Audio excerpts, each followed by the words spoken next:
রাজহংসের আরেকটি বিশেষ স্বভাব হলো জল এবং দুগ্ধ মিশ্রিত করে দিলে ওরা সার দুটোই গ্রহণ করে। অসার জলটা রেখে দিয়ে ওদের অধরে, ওদের ওষ্ঠে, ঠোঁটে ঈশ্বর এই অলৌকিক ক্ষমতা দিয়েছে, জল আর দুধ মিশানো থাকলে ওরা দুধটা নিতে পারে। দেখবেন অনেক কাদার মধ্যে অন্নের দানাটা ওরা নিয়ে নেয়, হাঁসগুলোও নিয়ে নেয়, কাদাটা ফেলে দেয়, সার অন্নটা নিয়ে নেয়।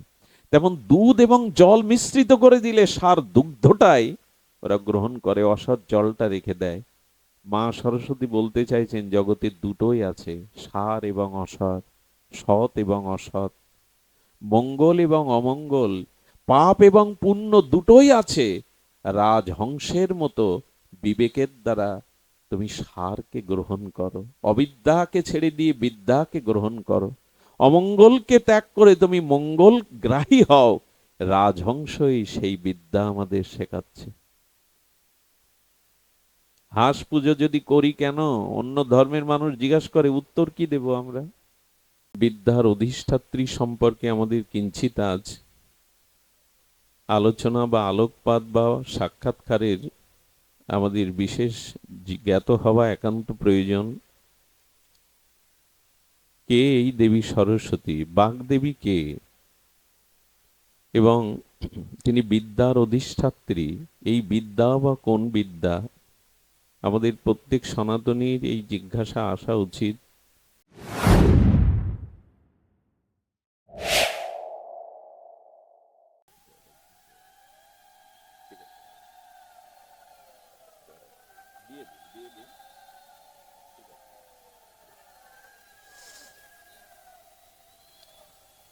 তপ্ত কাঞ্চন বর্ণাং বৈষ্ণবী শক্তি রূপিণাম সনাতন সুতং দেবী প্রণামামি প্রভু প্রিয়ম গৌরাঙ্গ বল্লভং দেবী ভক্তা অভীষ্ট প্রদায়িনম নবদ্বীপেশ্বরী সাদ্দিং গৌরবক্ষ বিলাসিনম।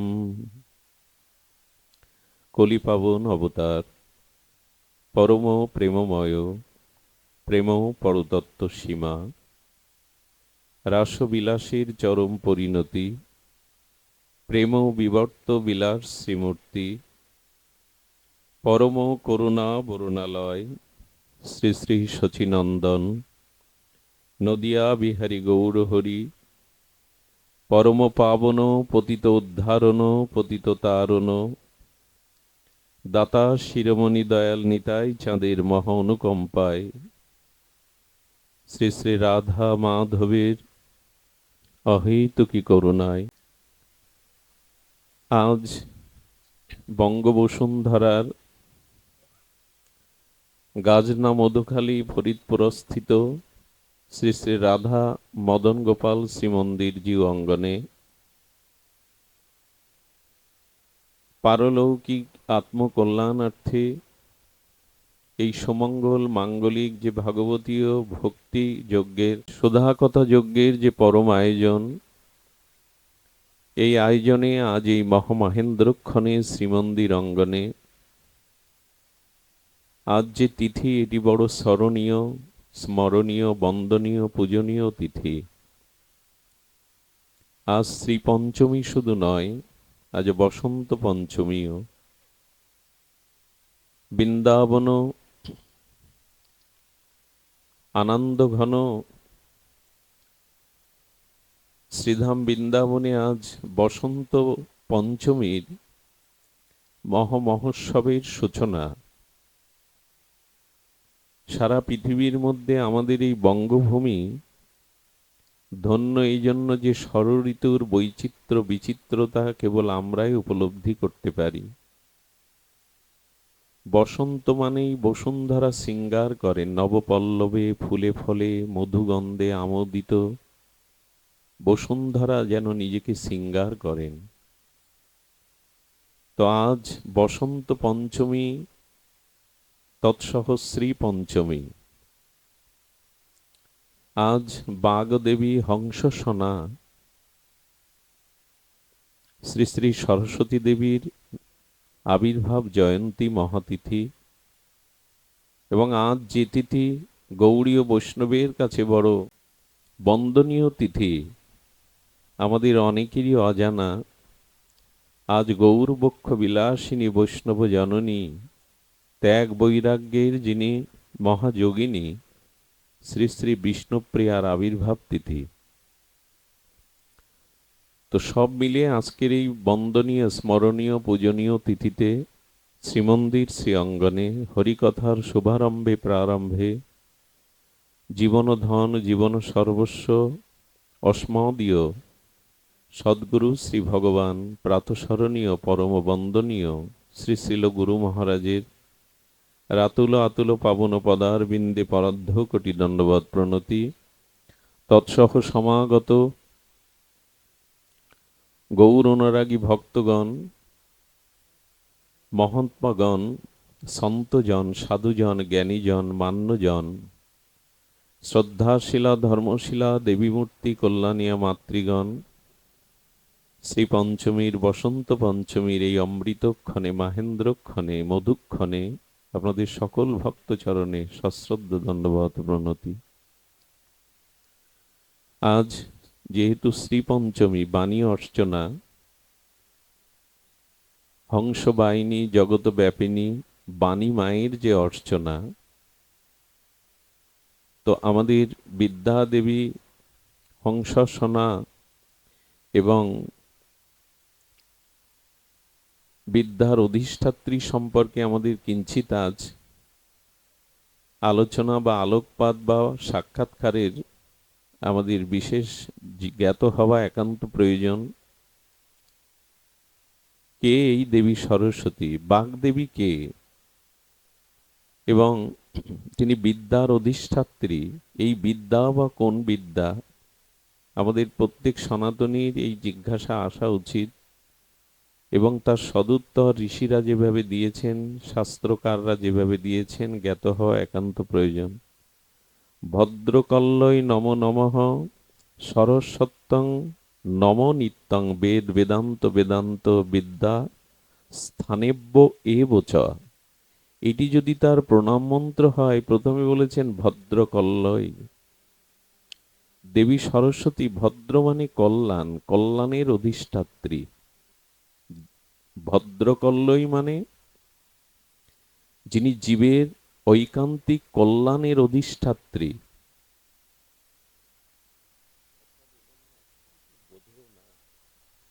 ভদ্রকল্লৈ নমনিত্যং, নিত্য তাকে এই জন্য প্রণত হব, তার চরণে নিত্য অবনত মস্তকে প্রণত হব, তাকে প্রণাম করব এই জন্য ভদ্রকল্লৈ। তিনি মঙ্গল দায়িনী। কেন মঙ্গল দায়িনী? স্বর সত্যই। স্বর মানে শব্দ, বাণী। এই বাণী হলো নিত্য, শব্দ নিত্য। শব্দ কিন্তু অমর। এই যে শব্দ আমরা উচ্চারণ করি, এটি ধ্বংস হয় না। এটি মহাকাশে ইথার তরঙ্গে এই শব্দ ধরা থাকে। শব্দ নিত্য। শব্দই ব্রহ্ম, অক্ষরই ব্রহ্ম। তো এই জন্য শব্দ চিরনিত্য, শাশ্বত। এই জন্য বলছেন স্বর মানে বাণী, আর এই বাণী তো সাধনার বস্তু। এখানে মা বলছেন বেদ বেদাঙ্গ বেদান্ত। খুব ধ্যান দিতে হবে। বেদ বেদান্ত বেদাঙ্গ এটা আমরা ভুলতে বসেছি। এগুলি নাম মাত্র, শব্দ মাত্র আমরা শ্রবণ বা উচ্চারণ করি, কিন্তু এর তত্ত্ব অনুভূতির দ্বারা আমরা নিতে চেষ্টা করি না। বিদ্যা স্থানেব্য এব চ। জীবের ভদ্রতা অর্থাৎ কল্যাণ কখন আসে? জীব কখন এই শব্দ ব্রহ্মের দ্বারা পরম ব্রহ্মকে জ্ঞাত হতে পারে, পরম ঐকান্তিক মঙ্গল লাভ করতে পারে? কখন বেদ বেদান্ত তার উপলব্ধি, ঋষি উপলব্ধি জীব অনুভূতির দ্বারা আনতে পারে? বলছেন তখনই যখন বিদ্যা তার অর্জন হয়। বিদ্যার দেবী বলি, কিন্তু কোন বিদ্যা? এই সা বিদ্যা, সব জ মুক্তয়। বিদ্যা কাকে বলে? একটু ধ্যান দিতে হবে। আমরা আজ ঘরে ঘরে, পাড়ায় পাড়ায় বাঙালি সনাতনী সরস্বতী অর্চনা, শ্রীপঞ্চমীর অর্চনা করছি, কিন্তু এই যে বিদ্যার দেবী তিনি, এই বিদ্যা কোন বিদ্যা? দেখুন, বিদ শব্দ হতে বিদ্যা শব্দ নিষ্পন্ন। বিদ ধাতুর অর্থ হলো জানা। শব্দ বীজ ধাতু, এই ধাতু থেকেই বীজ তৈরি। যেমন বীজ থেকে বৃক্ষ হয়, এটাই নিয়ম। বীজ থেকে যেমন বৃক্ষ অঙ্কুরিত হয়, তেমনি শব্দের একটা ধাতু আছে, সেই ধাতু থেকে শব্দগুলো নিষ্পন্ন হয়। এবং ওই শব্দ ধাতুর মধ্যে ওই শব্দের মহিমা বা তার মাহাত্ম্য, তার তত্ত্ব লুকানো থাকে। বিদ শব্দ হতে বিদ্যা শব্দ নিষ্পন্ন। বিদ্যা অর্থাৎ জানা। কাকে জানা? শাস্ত্র বলছেন ঈশ্বরকে জানাই প্রকৃত বিদ্যা, ভগবানকে জানাই প্রকৃত বিদ্যা। পরমহংস কুলতিলক শ্রীল রামকৃষ্ণদেব বলেছেন, ঈশ্বরকে জানাই বিদ্যা, আর জগতে সব অবিদ্যা। খুব সাহস করে কথাটি বলেছেন। ঈশ্বরকে জানাই প্রকৃত বিদ্যা, আর জগতে যা কিছু জেনেছ সেগুলো প্রকৃত বিদ্যা নাই, সেগুলো জাগতিক বিদ্যা, অর্থ রোজগার করার বিদ্যা, পদ প্রতিষ্ঠা পাওয়ার বিদ্যা। এক পরম সত্য পরম ব্রহ্ম ঈশ্বরকে জানাই বিদ্যা, সা বিদ্যা, স বা মুক্তয়। আচ্ছা, বিদ্যা শব্দের আরেকটি অর্থ করেছেন জগৎগুরু শঙ্করাচার্য। এই যে পুনঃ পুনঃ মাতৃজঠরে জন্ম, পুনঃ পুনঃ মৃত্যু, এই যে জন্ম মৃত্যু চক্র, পুনরপি জননং পুনরপি মরণং পুনরপি জননী জঠরে শয়নং, এই যে বারবার জন্ম মৃত্যু চক্রে আবর্তন হচ্ছে আমাদের, কখনো মাতৃগর্ভ থেকে ভূমিষ্ঠ হচ্ছে, আবার মরছে, আবার জন্মাচ্ছে, আবার কর্মফল ভোগ করছে, এই যে চক্র জন্ম মৃত্যু বন্ধন হতে যা আমাদের মুক্তি দিতে পারে তার নাম বিদ্যা। যা জন্ম মৃত্যুর গ্রন্থি হতে আমাকে চির মুক্ত করতে পারে তারই নাম বিদ্যা। আমরা এই অর্চনা করছি তো, এই বিদ্যা অর্জনে রত আছি তো, এই বিদ্যার অনুশীলন হয় তো, যা ঈশ্বরকে জানায়, যা জন্ম মৃত্যু বন্ধন হতে চির মুক্তি পায় আমরা। এই জন্য বিদ্যা, সা বিদ্যা। কাকে বিদ্যা বলে? না, য বন্ধ মুক্তয়, যা বন্ধন হতে আমাকে মুক্তি দেয়। বিদ্যা আর কি করে জানেন? বিপত্তির থেকে আমাকে রক্ষা করে, তার নাম বিদ্যা। বিপত্তি বা বিপদ হতে ধন ঐশ্বর্য আত্মীয় স্বজন সবসময় রক্ষা করতে পারে না, পারে কি? লোকবল, জনবল, আত্মীয় বল বিপদ হতে সবসময় রক্ষা করতে পারে, কিন্তু বিদ্যা মানুষের বিপত্তির থেকেও রক্ষা করতে পারে। বিদ্যা এমন একটি তত্ত্ব, জগতে যে ধন আছে, অন্যান্য বিদ্যা আছে, একটি অপরা বিদ্যা, একটি পরা বিদ্যা। অপরা বিদ্যা এই জগতের কাজে লাগে, পদ প্রতিষ্ঠা। যেমন আমাদের ডাক্তারি পড়তে, ইঞ্জিনিয়ার পড়তে, ওকালতি পড়তে যে বিদ্যা, একে বলে, একে কি বলে? অপরা বিদ্যা। আর যা ভগবানের চরণে শুদ্ধ ভক্তির দ্বারা জন্ম মৃত্যু বন্ধন হতে সমস্ত বিপত্তি হতে আমাকে মুক্তি দেয়, এর নাম হলো পরা বিদ্যা। বিদ্যা দুই প্রকারের, অপরা বিদ্যা, পরা বিদ্যা। আর এই অপরা বিদ্যা নয়, পরা বিদ্যা যদি কেউ জ্ঞাত হতে পারে শ্রী গুরু দ্বারা, মহতের কৃপার দ্বারা, ভজন সাধনের দ্বারা, তখনই তার বিপত্তি দূর হয়। এবং বিদ্যার একটা মহিমা হলো, বিদ্যা মানুষকে বিনয়ী করে। কেউ যদি মনে করেন প্রকৃত বিদ্বানকে, তাহলে তার কিছু লক্ষণ আছে। যদি কোনো ফলবান বৃক্ষে ফল ধরে না, সেই বৃক্ষের শাখাগুলো নুয়ে আসে। ফলবান বৃক্ষের শাখাটা, এটা প্রাচীনরা বলতেন আমাদের। কিন্তু বিদ্যা মানে দীনতা। যার ভিতরে অহংকার শূন্যতা বা দীনতা আছে, জানবেন বিদ্যার একটি লক্ষণ এটি। বিদ্যার আরেকটি লক্ষণ হলো ক্ষমা। যার ভিতরে ক্ষমা গুণ আছে, ক্ষমা কিন্তু এমন নয় আমার শত্রু যদি আমার থেকে শক্তিতে, জনবলে, অর্থবলে বলীয়ান হয়, আমি ভয়ে তাকে ক্ষমা করে দিই, না আমি কিছু করব না, এটা ক্ষমা নয়। অর্থাৎ ভয়, ভীতি। শত্রু যদি, তার থেকে আমি সর্ব অবস্থায় সক্ষম হই তাকে সাজা দেওয়ার, এর পরেও যদি শত্রুকে ক্ষমা করতে পারি, এর নাম ক্ষমা। তবে ক্ষমা কিন্তু সবখানে নয়। যারা সীমান্তে পাহারা দিচ্ছে, দেশ রক্ষা করে সেনা, তারা কি বলবে অপরাধ করেছো ক্ষমা করে দিলাম, আমার দেশে যা হয় করো? ক্ষমা সবখানে ক্ষমা নয়। তো ক্ষমা বলতে আমার শক্তি, বল থাকতেও জ্ঞাত অজ্ঞাতে যে অপরাধ করেছে তাকে ক্ষমা করা এই বিদ্যারই একটি অলংকার, একটি ভূষণ। এগুলি এখন সাহিত্যের পাতায়, আমাদের এই শাস্ত্রের পাতায় আছে, ব্যবহারে খুব কম দেখা যায়। কারণ বিদ্যা এখন মানুষকে অনেকটা অভিমানী করে তোলে। অতি বিদ্বান ব্যক্তি তার বিদ্যার গৌরবে নিজেকে গৌরবান্বিত মনে করেন, অভিমান মনে করে। দৈন্য কেমন জানেন? আমাদের ময়মনসিংহে আনন্দমোহন এই ব্যক্তি প্রথম বিদেশি শিক্ষায় শিক্ষিত হয়ে এই দেশে পা ফেলেন। সারা দেশ হইচই পড়ে যায়। বিলেত থেকে প্রথম বিদেশি ডিগ্রি নিয়ে আনন্দমোহন আসেন ময়মনসিংহে। তখন মহকুমা ময়মনসিংহ, ময়মনসিংহ। ওনাকে মহকুমা শাসক যিনি, তিনি সমস্ত সুশীল সমাজকে নিয়ে ওনার সংবর্ধনার আয়োজন করলেন বিশাল মাঠে। যখন ওনাকে প্রধান অতিথির সম্মানের চেয়ারে বসিয়ে মাল্যদান করবেন, তখন মালাটা উনি গ্রহণ করলেন না। কমিটিবৃন্দ ভাবলেন আমাদের কোনো ত্রুটি হয়তো ওনার চোখে ধরা পড়েছে। হাত জোড় করে ওনার কাছে জানতে চাওয়া হচ্ছে কেন মালা গ্রহণ করছেন না, আজকের সব কিছুর মূল কেন্দ্র তো আপনি।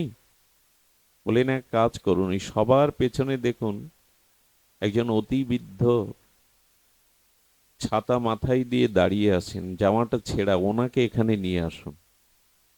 আমি তো ওনার কাছে যেতে পারছি না, কৃপা করে ওনাকে নিয়ে আসুন সসম্মানে। এই বৃদ্ধকে আনা হলো। হস্তপদ দেহটা কাঁপছে, কি ঘটছে উনি বুঝতে পারছেন না। ওনাকে প্রধান অতিথির আসনে আসীন করিয়ে চোখের জলে সজল নয়নে মালাটা দিয়ে বলছেন, স্যার আমি আপনার আনন্দ, আমাকে কষ্ট করে আপনি অঙ্ক শেখাতেন, আপনি আমার জীবনের বিদ্যার প্রথম পরিচয় দিয়েছেন, এ সম্মান আমার না, এ সম্মান আপনারই। বিদ্যা যার মধ্যে আছে, প্রকৃত বিদ্যা, তার ভিতরে এরকম দন্য থাকতে হবে। ঘটনাটা মনে পড়লো অনেকদিন পর। এই হলো বিদ্যানের। কিন্তু আসল বিদ্যা তত্ত্ব আমরা কতটুকু এই পরাবিদ্যার অনুসন্ধান করি? আজকে যে দেবী অর্চনা হচ্ছে, এই দেবী অর্চনা, বাণী অর্চনা, আমরা বাণীর দেবী বলি তাকে, তো এই বাণী অর্চনার কতটুকু অর্চন করছি, পরাবিদ্যার অনুসন্ধান কতটুকু করছি আমরা? আজকে এই প্রশ্ন সম্মুখে আসছে। আপনাদের কাছে অনুরোধ করব, বর্তমান শিক্ষা ব্যবস্থা যেখানে পৌঁছেছে, তাতে এই পরাবিদ্যার লেশ মাত্র আজকের শিক্ষার্থীদের মধ্যে আমরা দেখি না। ঈশ্বরকে জানা, জন্ম মৃত্যু বন্ধন হতে চিরদিনের মুক্তি, এই যে পরাবিদ্যা, শ্রেষ্ঠ বিদ্যা, আধ্যাত্মিক বিদ্যা, এই বিদ্যা আজ তার বাস্তবিক প্রতিফলন বর্তমান প্রজন্মের মধ্যে আমরা দেখছি না। যদি ভক্তমণ্ডলী শুনুন, বিদ্যার দ্বারা কি হয়? প্রকৃত বিদ্যার দ্বারা কি আসে? বলে বিদ্যার দ্বারা বিবেক আসে। খুব ধ্যান দিয়ে কথাটি শুনতে হবে। অনেক মানুষের বিদ্যা থাকতে পারে, জ্ঞান থাকতে পারে, কিন্তু বিবেক যদি না থাকে, ওই জ্ঞান বিদ্যা তার পতনেরও কারণ হয়ে যায়। বিবেক এবং জ্ঞান, এই দুটি জিনিস, এর বিপরীত আছে, ভিন্নতা আছে। আমরা জ্ঞান বিবেক শব্দটা যুক্তভাবে বলি, জ্ঞান বিবেক, কিন্তু জ্ঞান এবং বিবেক কোনটা? সত্য এবং অসত্য, সৎ এবং অসৎ, কর্তব্য এবং অকর্তব্য, গ্রহণীয় এবং ত্যায্য, এইটি যে বস্তুতে এই তত্ত্বকে জানিয়ে দেয় তার নাম জ্ঞান। এটি আমাকে গ্রহণ করতে হবে, এটি ত্যাগ করতে হবে। এটি সৎ, এটি আদরণীয়, বন্দনীয়, গ্রহণীয়, এটি অসৎ, এটি ত্যায্য, এটি ত্যাগ করতে হবে। বস্তুর এই ভালো মন্দ, সৎ অসৎ, কর্তব্য অকর্তব্য, অনুকূল প্রতিকূল, এই তত্ত্ব জানিয়ে দেয় জ্ঞান। কিন্তু জানার পরেও, এটি জানার পরেও, সত্যকে জানার পরেও, মঙ্গলকে জানার পরেও, সত্যকে জানার পরেও সেটা গ্রহণ করবার জন্য বা অসৎকে অকর্তব্যকে ত্যাগ করবার জন্য বিবেকের প্রয়োজন। আমরা জানি সত্য কোনটা, আমরা জানি মঙ্গল কোনটা, কিন্তু গ্রহণের যে ক্ষমতা এটা বিবেক দেয়। আর এই বিবেক পরাবিদ্যা ছাড়া হয় না। আধ্যাত্মিক জ্ঞান না থাকলে, শাস্ত্র জ্ঞান না থাকলে, গুরু প্রদত্ত শ্রী জ্ঞান না থাকলে কারো বিবেক জাগে না। শাস্ত্র কি বলে? মা সামনে এরকম করলে হবে না তো, যারা দে। শাস্ত্র কি বলেছেন এটা ধ্যান দিন। শাস্ত্র বলেছেন বিবেক মানে এই জ্ঞানকে, তত্ত্বকে, সত্যকে, পরম মঙ্গলকে যিনি গ্রহণ করতে পারেন। এই বিবেক সৎসঙ্গ ছাড়া হয় না, গুরু কৃপা ছাড়া হয় না, মহতের করুণা ছাড়া এই বিবেকই হয় না। সদী ভক্তগণ, এই জন্য আমরা আজকে একটু পরাবিদ্যা বা বিদ্যার দেবীর অর্চনা করছি। কিন্তু কোন বিদ্যা? দেখুন, মায়ের হাতে যে বেদ, বেদাঙ্গ, বেদান্ত আছে, এগুলিকে আমরা স্পর্শ করি। এর যে ঋষির অনুভূতি, এগুলিকে আমরা গ্রহণ। কোন ঘরে আজ বেদ অর্চন হয়, ভাগবত অর্চন হয়? হাজারে দুই একজন হয়তো বেদাশ্রয়ী, ভাগবত আশ্রয়ী, গীতাশ্রয়ী। আমি বহুবার বলি, বহু শতাংশ মানুষ সকালে উঠে খবরের কাগজ পড়েন, আধা ঘন্টা 1 ঘন্টা চায়ে চুমুক দিয়ে, অথচ গীতার একটি শ্লোক 2 মিনিটে পাঠ করা যায়, সেটাও অনেকে পাঠ করে না। অথচ গীতাকে আমরা সার্বভৌম শাস্ত্র বলি, গীতাকে আমরা জগতের অন্যতম শ্রেষ্ঠ দার্শনিক গ্রন্থ বলি। আমার ঘরের সেই গীতাকে আমি চর্চা করি কি? মা সরস্বতীর হাতে যে বেদ, বেদাঙ্গ, বেদান্ত, উপনিষদ আদি, এই আধ্যাত্ম বিদ্যা, পরাবিদ্যার শাস্ত্র, আজকে দেখেন যারা পূজা করছে তাদের হাতে এগুলি পান। আমাদের ছেলেরা বেদ জানে, উপনিষদের ব্রহ্মসূত্র জানে, তারা রামায়ণ মহাভারতের ব্যাস এবং বাল্মীকির যে উপলব্ধি, এটা আজ তাদের মধ্যে নাই। এই পূজা করছি, বাণী বাণী অর্চনা করছি, কিন্তু মার হাতে যে পুস্তক হস্তে মন্ত্র বলে প্রণাম করছি, অথচ সেই বেদ বেদান্তের জ্ঞান ছিটে ফোটাও আমাদের মধ্যে নেই। একটা সনাতনী হিন্দু মারা গেলে তার আত্মার কল্যাণে আমি কি মন্ত্র বলবো, 90% সনাতনী হিন্দু জানে না। ওং দহে আং সর্বগাত্রানি দিব্যান লোকান সগচ্ছুত, সামান্য একটা মন্ত্রও চর্চা আমাদের মধ্যে নেই। আজকে যে বিদ্যা, এই বিদ্যা বড় পদ পেতে পারেন, বড় আসন পেতে পারেন, অন্যের সম্মানের সালাম নমস্কার পেতে পারেন, কিন্তু এটি আপনার আত্মকল্যাণ হবে না, আপনার উদ্ধার হবে না। অর্থকরী বিদ্যা, অপরা বিদ্যার সাথে সাথে চাই বেদ বেদান্তের জ্ঞান। আমাদের এই উপমহাদেশে কেন সারা বিশ্ব তাকিয়ে আছে বৈদিক জ্ঞানের দিকে, সনাতন জ্ঞানের দিকে। আজ রামায়ণ মহাভারত ইন্দোনেশিয়ার মতো রাষ্ট্রে তাদেরকে পাঠ্যপুস্তকে রামায়ণ মহাভারত যুক্ত করা হচ্ছে, অথচ আমরা সরস্বতী পূজা করছি, আমাদের ঘরে বেদ চর্চা নাই, ভাগবত চর্চা নাই, রামায়ণের চর্চা নাই। নিবেদন করব, ফিরে আসুন 1985 থেকে 2025। সারা পৃথিবীতে সব থেকে বড় কঠিন হলো রাজনৈতিকতা নয়, অর্থনীতি নয়, সব থেকে বড় কঠিন দেখা দিয়েছে এই প্রজন্মে যারা জন্ম নিয়েছে তাদেরকে আদর্শ চরিত্রবান করে গড়ে তোলা সব থেকে কঠিন মনে হচ্ছে পৃথিবীর এখন। 1985 থেকে 2025 সারা পৃথিবীতে সব থেকে বড় কঠিন কাজ এখন বর্তমান প্রজন্মের সন্তানদের আদর্শ চরিত্রবান ধার্মিক করে তোলা। এ বড় দুরূহ হয়ে গেছে। টাকা রোজগার করা বড় কথা না, গাড়ি বাড়ি তৈরি করাও খুব বড় কঠিন কিছু না।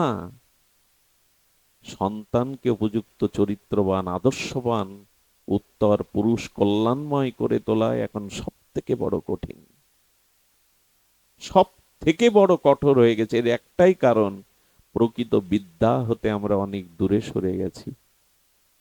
এই যে পরাবিদ্যা, মায়ের হাতে যে বেদ বেদান্ত বেদাঙ্গ, এটি কি আজ আমাদের প্রজন্মদেরকে আমরা বোঝাতে ব্যর্থ হয়েছি। শিক্ষা ব্যবস্থা এটা আনতে, সেই গুরুকুলও নাই, আচার্য নাই, ঋষিও নাই।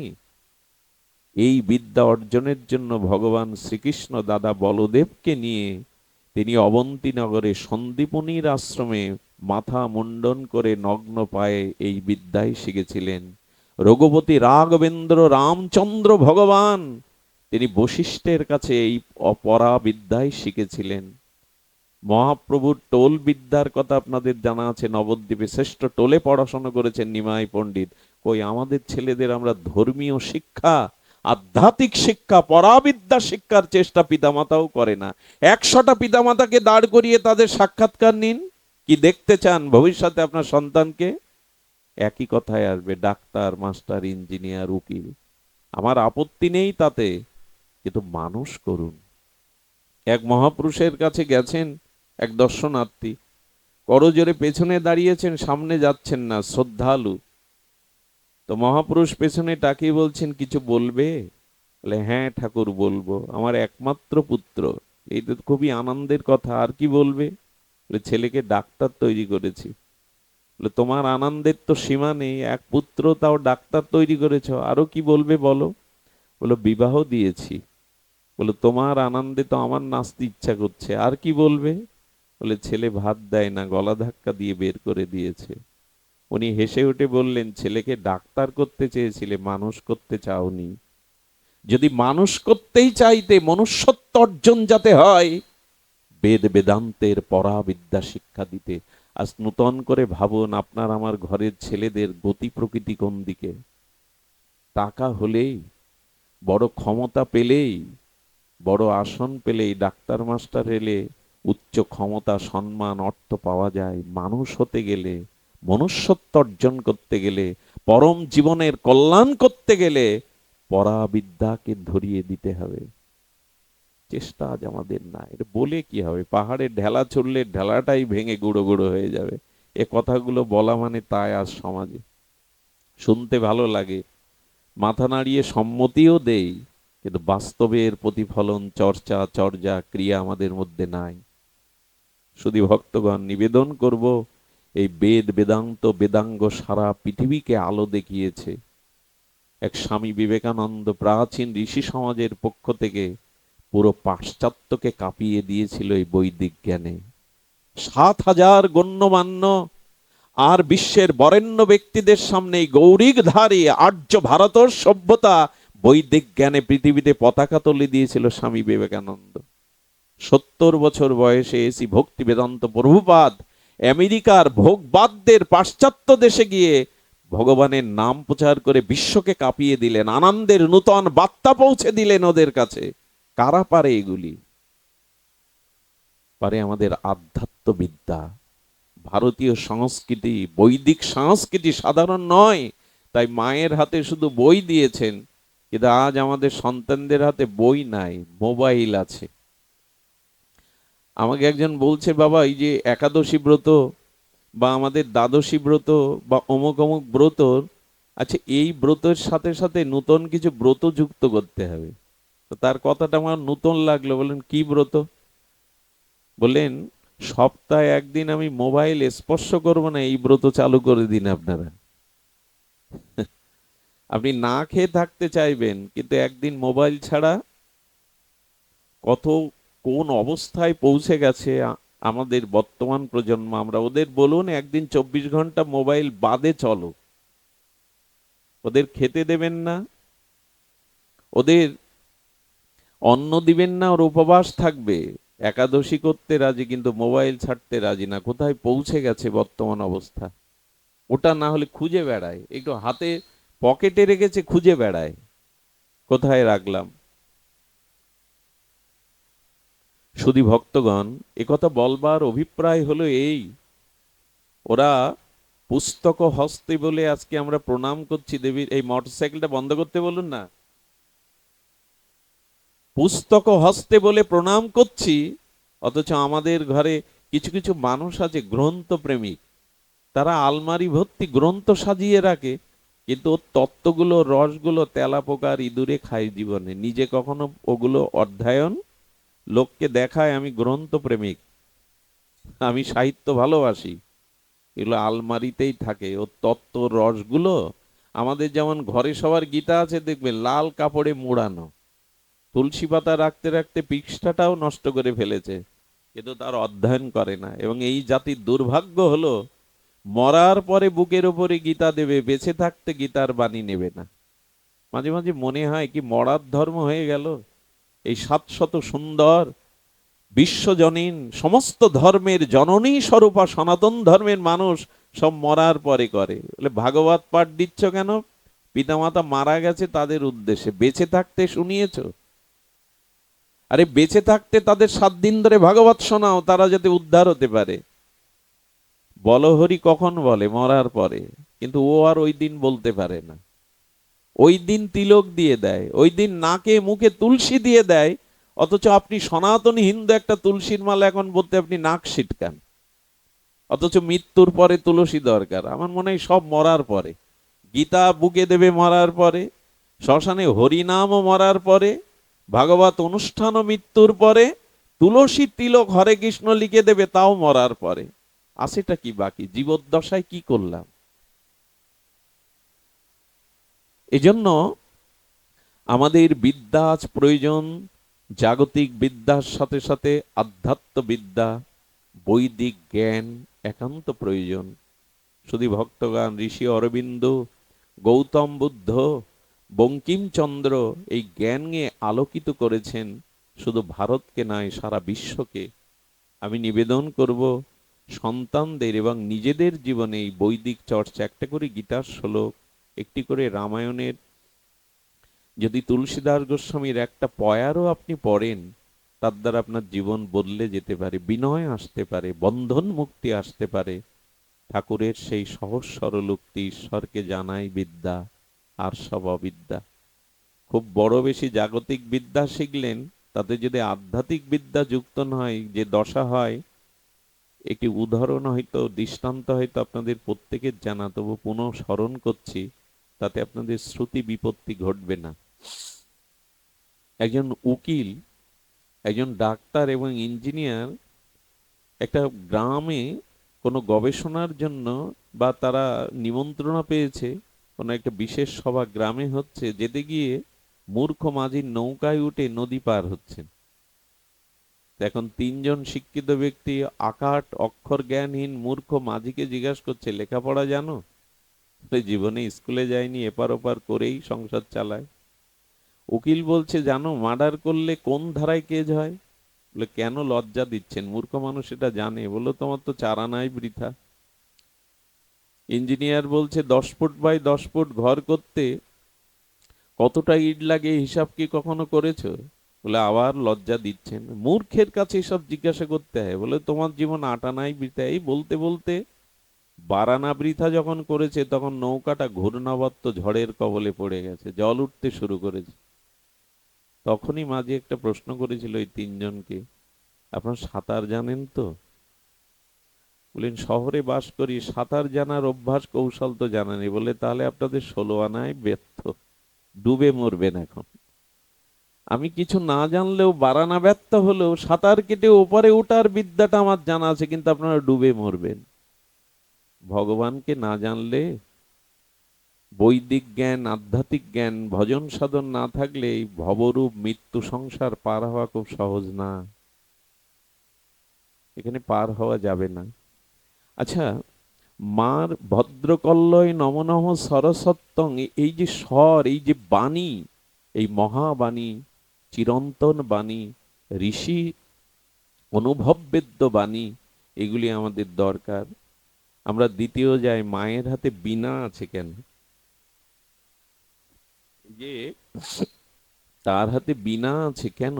এই যন্ত্র সঙ্গীতের চরম উৎকর্ষ যন্ত্র সঙ্গীত এই বীণা। যে আমাদের অন্তরের অনুভববেদ্য সুখ দুঃখকে প্রকাশ করতে পারে বেহালা বা বীণা, এটা কেন তার হাতে? মা সুরের অধিষ্ঠাত্রী দেবী, সুর মানে ব্রহ্ম, এখানে স্বর মানে শব্দ, আবার সুরও বলা হয়েছে, সুর ব্রহ্ম। আমাদের বৈদিক দর্শনে, সনাতন দর্শনে বলেছেন যারে ধ্যানেও পাওয়া যায় না তারে সঙ্গীতে পাওয়া যায়। আপনারা জানেন মিউজিক্যাল থেরাপি বলে একটা চিকিৎসাও শুরু হয়েছে। রাগ রাগিনীর দ্বারা আপনার পিত্তথলির পাথরও গলে যেতে পারে। আমি ছোট করে বলি, যদি আপনি খুব মানসিক যন্ত্রণায় ভোগেন, মাথা যন্ত্রণা হতে থাকে, একটা ডিপ লাইট জ্বালিয়ে পুরোনো দিনের গান শুনবেন, রাগস্বই গান শুনবেন, দেখবেন আপনার মাথা যন্ত্রণাও চলে গেছে। সঙ্গীত এমন একটা জিনিস ভগবানকে টেনে নামায়, যারে না পাওয়া যায় ধ্যানে, তারে যাই যে পাওয়া গানে। এর প্রমাণ মীরাবাই, এর প্রমাণ সাধক রামপ্রসাদ। তারা সঙ্গীতের দ্বারাই সেই মহাশক্তির সান্নিধ্যে পৌঁছেছেন। কারণ সঙ্গীত সৃষ্টি ভগবান শঙ্করের থেকে। এই যে রাগ রাগিনী, এগুলি সাধারণ নয়। সুরের দ্বারা তানসেনের মতো, বেশি দিন মোগল আমলেই তানসেন সুরের দ্বারাই মল্লার রাগে আকাশ থেকে বৃষ্টি নামাতেন, চিন্তা করতে পারেন? তো এই যে স্বর সুর মা বীণা হাতে নিয়েছেন, আর বীণা হাতে নিয়ে তিনি কি বলছেন? মানুষের জীবনে আনন্দেই সঙ্গীত আসে। আনন্দ বেদনায় অনুকূল প্রতিকূল আছে, কিন্তু মানুষ তখনই আনন্দের বহিঃপ্রকাশের নামই সঙ্গীত। আনন্দের বহিঃপ্রকাশের নামই সঙ্গীত। কিন্তু সব থেকে কষ্টের বিষয়, আজ এই সঙ্গীতের অপসঙ্গীতটা এভাবে বিস্তার লাভ করেছে যে আজকে আজকে দেখুন একটা বক্সের শব্দ শুনতে পাচ্ছেন, এটাও মনে হয় সরস্বতী পূজা উপলক্ষে। মার হাতের বীণা, এই বীণায় কোন সঙ্গীত গাইতে বলেছেন মা? মানুষের জীবনে তার ব্যক্তিত্বের পরিচয়, সে কি জাতীয় গান ভালোবাসে শুনতে। একটা মানুষের যদি ব্যক্তি পরিচয় জানতে চান, তার ব্যক্তিত্ব জানতে চান, তাহলে সে কোন জাতীয় গান ভালোবাসে বা শোনে, এতেই বলে দেওয়া যায় তার ব্যক্তিত্বের গতি প্রকৃতি কোন দিকে। এই জন্য মা বিনা হাতে কি গাইতে বলেছেন? সেই গানই গান, যে গানের মধ্যে আমার ভগবানের অমীয় লীলা মাধুর্য আছে। কানু ছাড়া গীত নাই। এই সঙ্গীত সৃষ্টিও আমাদের সনাতনের অবদান। সঙ্গীতকে সাধনা রূপে শুধু প্রকাশ করেছে সনাতনী হিন্দুরাই।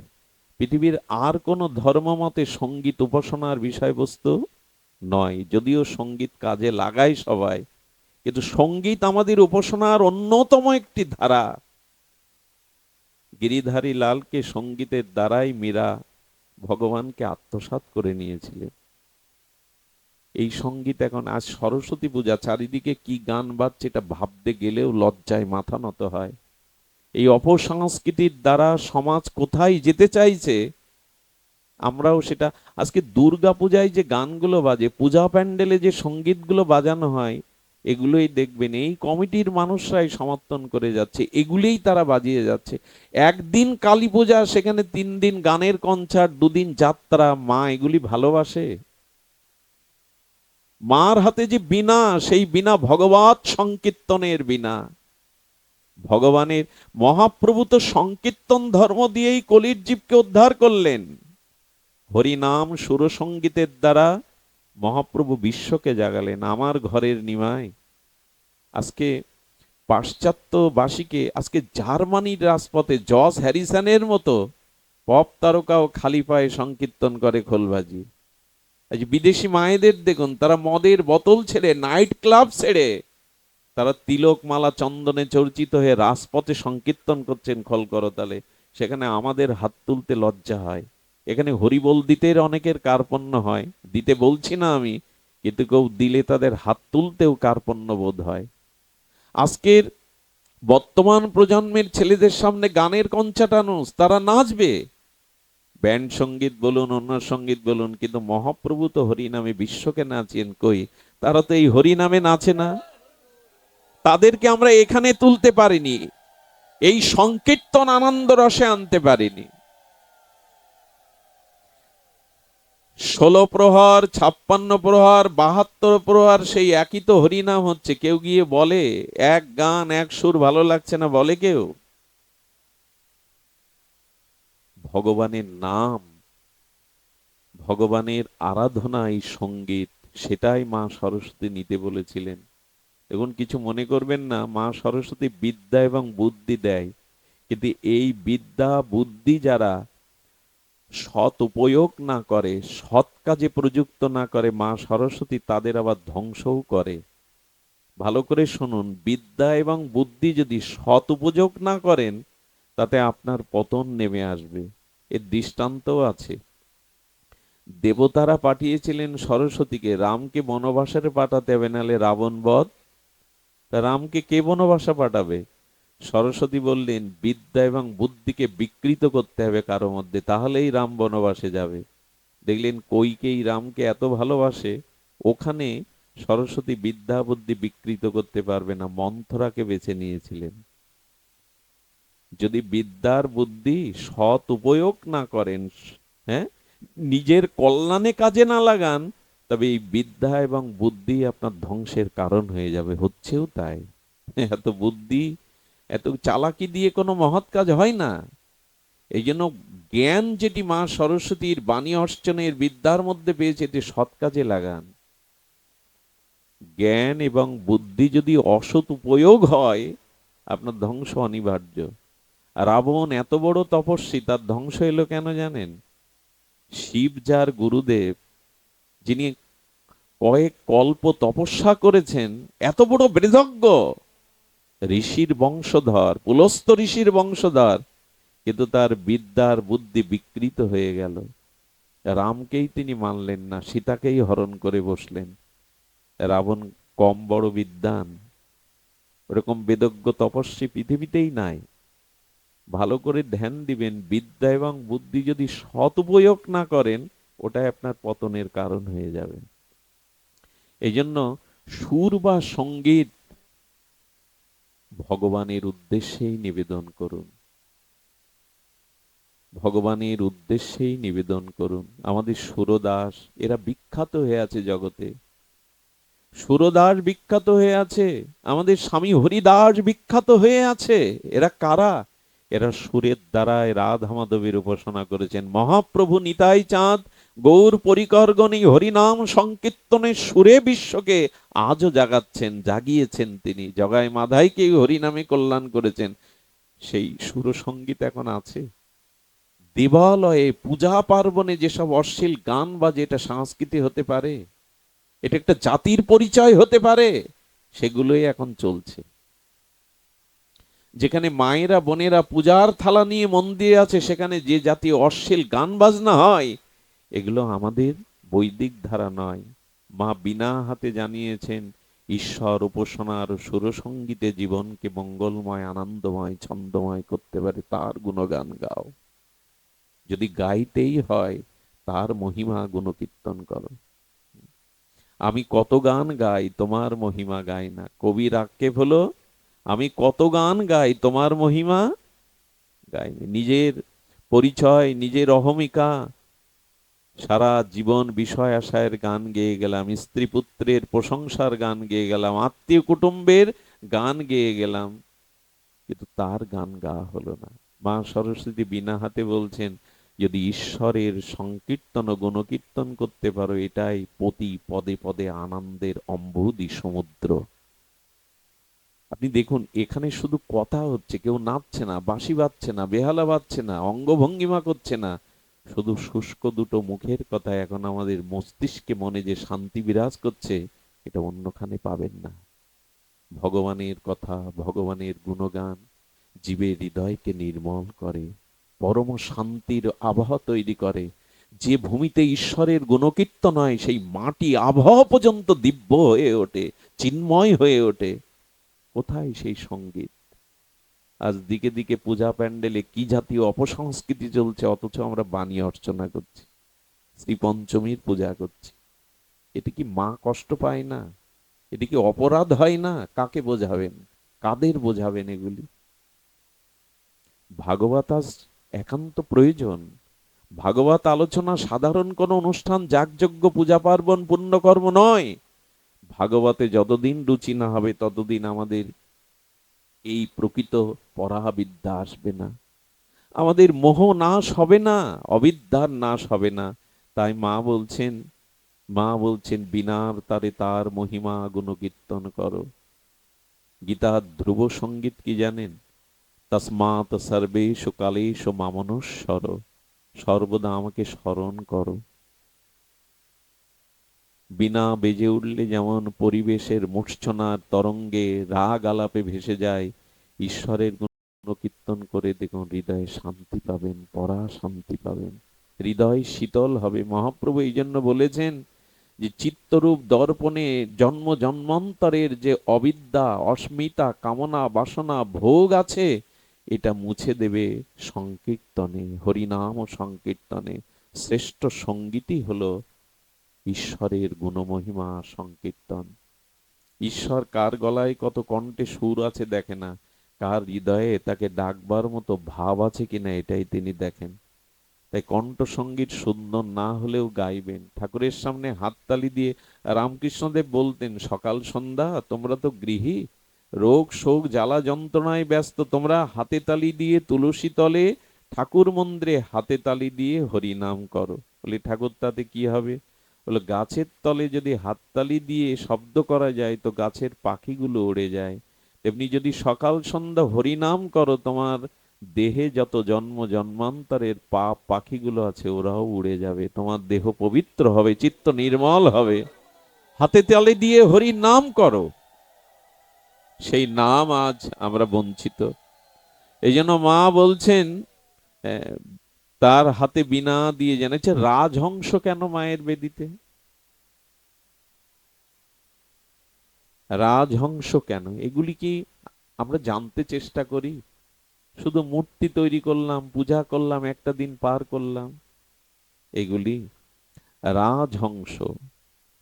মা বিদ্যা তো ওই যে বললাম, প্রকৃত বিদ্যা বিবেককে জাগিয়ে দেয়।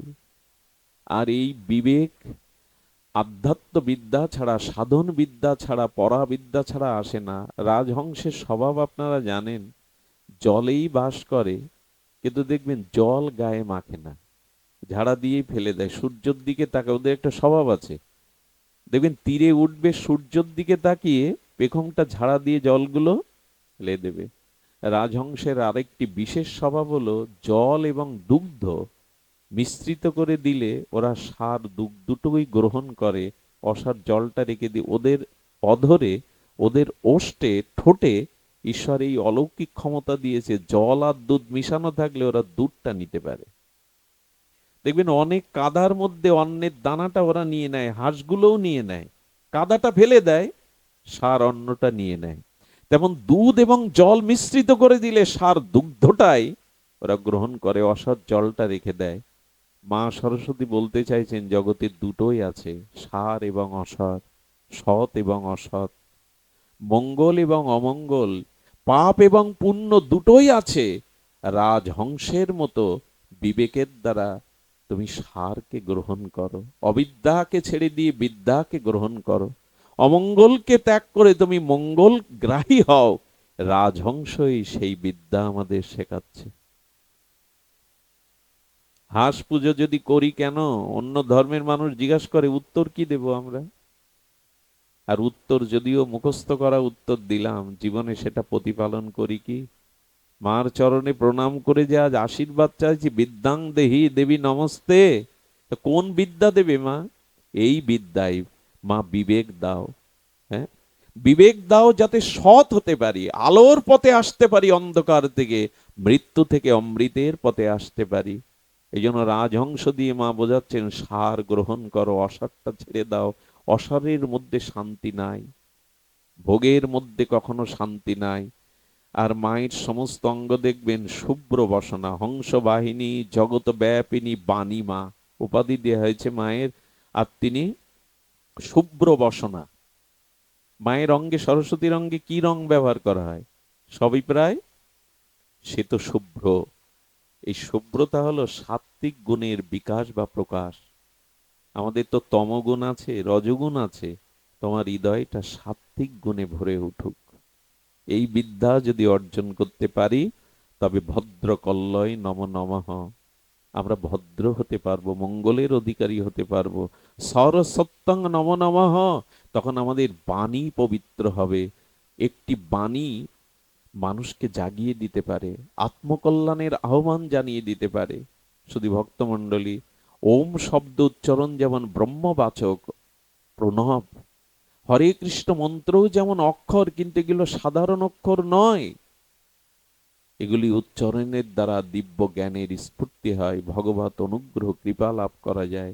তাই বিদ্যা জ্ঞান আজ আমরা অপব্যবহার করছি, সংস্কৃতি অপব্যবহার করছি। সারা পৃথিবীতে যেটা অবক্ষয় স্খলন, তার মূল হলো আমরা এখান থেকে সরে এসেছি, সংস্কৃতি থেকে, অধ্যয়ন থেকে, পরাবিদ্যা থেকে আমরা সরে এসেছি। শুধু ভক্তমণ্ডলী, শাস্ত্রে বলেছেন, দেখুন, মহাজন যে পথে চলে সেটাই পথ। আর কবিকুল যা আমাদের বলতে চান, একটা ঝিমিয়ে পড়া, পিছিয়ে পড়া সমাজকে নবজাগরণ ঘটাতে পারে কবিরা। আমাদের শাস্ত্রে বলা হয়েছে, যেখানে রবি পৌঁছায় না, এখানে কবিরা পৌঁছায়। তবে সেটা আমাদের মতো কবি না। এই যে ব্যাস, আমাদের যে ব্যাসদেব, বাল্মীকি, তুলসীদাস গোস্বামী, এরাই জগতের প্রকৃত কবি। এর একটা সমাজকে জাগিয়ে দেয় নূতন আলোকে। কবি মানে দুটো কবিতার বই ছাপানো কবি নয়। কবি মানে কবি মানে যারা ঘুমিয়ে পড়া, পিছিয়ে পড়া সমাজের বুকে নবজাগরণ সৃষ্টি করতে পারে। আজ বিশ্বের সাহিত্যের রবীন্দ্রনাথ, নজরুল এত প্রাসঙ্গিক কেন জানেন? সক্রেটিস এত প্রাসঙ্গিক কেন? এরাই কবি। এরা একটা ক্লান্তিকে, ঝিমিয়ে পড়া সমাজকে জাগানোর মন্ত্র দিয়ে গেছেন এদের বাণীর দ্বারা। কিছু অপরাধ নেবেন না। সাহিত্য শব্দটার মধ্যে সাহিত্য অর্থাৎ হিত শব্দটা জড়ানো আছে, যাতে মানব সমাজের কল্যাণ না হয়। আদৌ তা সাহিত্য নয়। আর সাহিত্যটাও পচতে বসেছে, আজকে সাহিত্যটাও নষ্ট হতে বসেছে। হ্যাঁ, আমি পুলক বন্দ্যোপাধ্যায়ের একটা সাক্ষাৎকার শুনেছিলাম, অদ্ভুত লেগেছিল কথা। পুলক বন্দ্যোপাধ্যায়ের সাথে পরিচয় আছে আপনাদের, ভারতের বিখ্যাত গীতিকার, আমাদের প্রখ্যাত প্রাতঃস্মরণীয় মান্না দে, হেমন্ত মুখোপাধ্যায় অমর হয়ে আছেন তারই তারই এই লেখনীতে। পুলক বন্দ্যোপাধ্যায় বলছেন, সমাজ বড় বদলে গেছে, সংস্কৃতি সঙ্গীত বড় বদলে গেছে। সাক্ষাৎকারের কথাটা এখনো মনে আছে। বলছেন, আমি এই হাতেই লিখেছিলাম, কতদিন পরে এলে, আজকে আমাকে লিখতে হচ্ছে, ঝাল লেগেছে, আমার ঝাল লেগেছে। উনি নিজেই স্বীকার করছেন এই কলমের অবক্ষয় হয়েছে।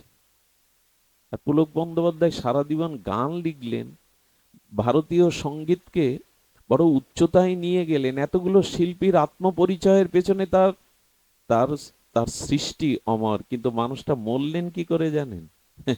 এত কিছু লিখলেন, গঙ্গায় ঝাঁপ দিয়ে আত্মহত্যা করলেন। কি পেলে জীবনে এত লিখে?